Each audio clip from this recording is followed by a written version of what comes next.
The stage is gradually getting set for the race to Aso Rock in 2023, as names of those showing interest to run for office of president have been on the rise. Presidential aspirants around the country have been declaring their bids under their various platforms to contest for the #1 seat in Nigerian politics. But it's one thing to aspire to be president and another to be fully equipped for the job with the right ideas and plans to move the country forward.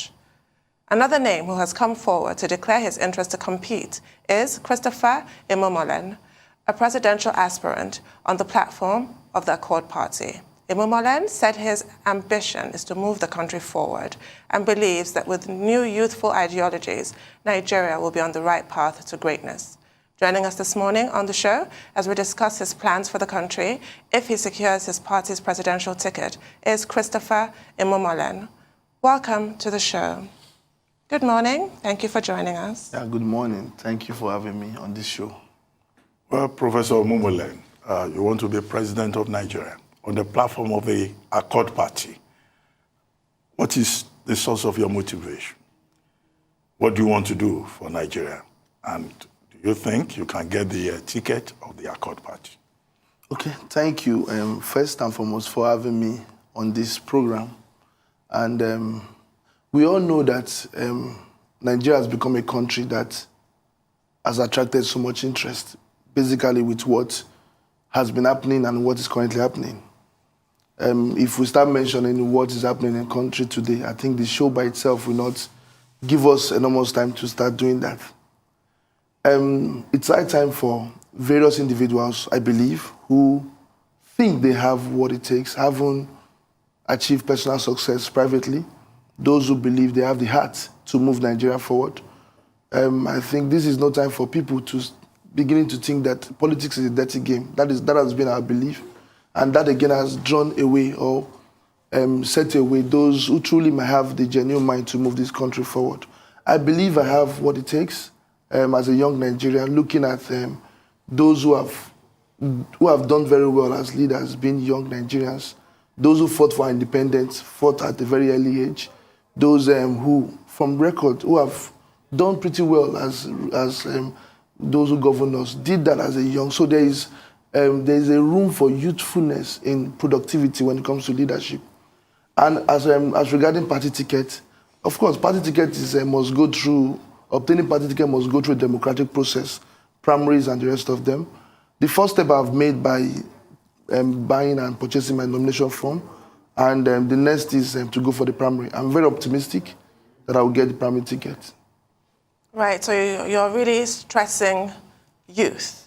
What are you doing to galvanize that youthful constituency in this country, and how are you going to ensure that they vote for you rather than other candidates in the process? Yeah, you are right. Election is about getting the hearts of the people to tilting towards you. Haven't believed that you can provide for them what they truly lack or what they look for in a leadership. That is one of the things we have been doing. For the past 7 to 8 years, we have been galvanizing this grassroots youth across the nation. And through our NGO, some of the NGOs we work with, we've been doing this long before now, anticipating that a time will come when one of us in that group would eventually emerge or come up for the presidency. So all through the nation, we have groups, we have support groups in each constituencies, in each local government, in each ward that are working silently to ensure that the mandate of the youth come to pass come 2023. So you are a professor. What will be your final, and I mean final solution to this ASU strike debacle? Yeah, okay. One, I have a heart for education. I am educated, I'm a professor, and I've worked with various universities, even having owned my own university also as a young person. Value for education to me is very paramount, because if we begin to have leaders who do not understand the value for education on a citizen, they will play politics on education. Education should be one of the sectors where politics should not be played with.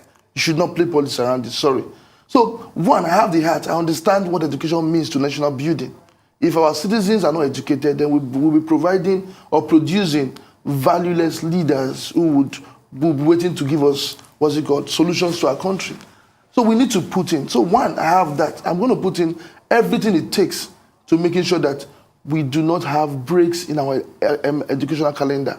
Nigeria is one of the few countries who still have problem with tertiary education, especially when it comes to strike. It's an archaic problem. It's a Mendeva problem. You hardly would find that anywhere. So one, we need a leader like us who value education, who have gone through that system, who understand it, who can quickly terminate any problem. But you've not answered the question. What would you do to end the strikes permanently? The steps. What would you do? Number one, there are challenges there. What is even the cause of this current ASUU strike? One, there's a problem, different requests from the ASUU. This problem has been on since 2019, and government is moving. Just there are funds to make that happen. One, like I said, I was trying to say value. If you don't have value for a thing, you move. There are things that we have spent money for in Nigeria that is even less, to me, in their priority. Yes. So why can't we make sure that over 20 millions of children at home, that again is a project that's going to cause a lot of security problems. We should look at it from that holistic. So value for education is key, the heart. Once you have that, then you can now prioritize it and say this is key. No, but value doesn't solve the problem. So what will solve the problem? That's just what I'm concerned about. One is to is to start answering to fund education. How? Funding, How are they going provide funding for education, ensure that what is provided is used. You cannot run an education the way we are running this in Nigeria and expect to have Nigerians who will go to the space. Expect to have Nigerians who will start building robotics or solve our national problems. We must fund education. We must provide funding. The UNESCO recommends that budget to education, or what goes to education, should not be less than 10% of national budget. We still have that deficit. Even what is budget to education, how many of them actually goes through to impact the quality of education?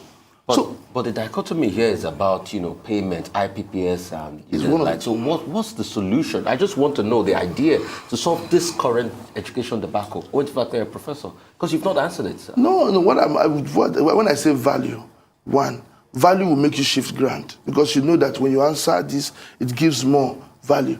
One, it's politics. That what you mentioned is just one of the agenda they've brought forward. Yes, we look at those agenda. One, funding for education, the payment system for the staff. Let the government shift grant and allow students to go back to school. We have 3 minutes to go. Before then, I want to ask you about the politics of zoning. I assume you are from the north. You are from Abaji, right? You are the Abaji of Ado of Abaji, right? No, I'm not from the north, from Edo State. You are from Edo State? Yes. Okay, so you are a southerner. I'm a southerner. Okay, you just have a chieftaincy title from the north. From Abaji, yes. Okay. Let me ask you your thoughts on politics of zoning. For me, I know the youth of Nigeria don't want to dabble into politics of zoning, because our generation was not really part of those discussions. Our generation, those a little bit above 40 or below that age. What I believe is competence. I know Nigeria is a very diverse country.